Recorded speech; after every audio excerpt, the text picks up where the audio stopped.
Hi everyone, Gene Call here with MasterGraphics, and with the new CDC recommendations of cleaning your office equipment regularly, today I'd like to show you how you can clean your large format HP printers. The first thing you want to do with any HP large format printer is you want to make sure it's unplugged before you start cleaning it. So unplug it from the wall. Then you want to also make sure that you use a 70% isopropyl alcohol.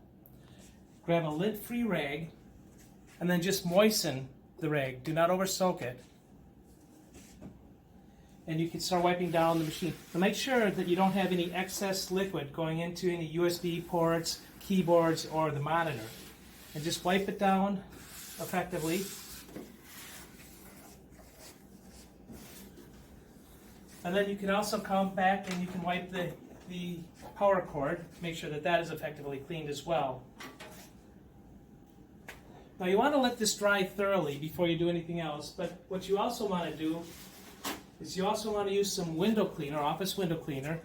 Just moisten a paper towel and make sure you clean the monitor. This will give you a streak-free monitor for future use.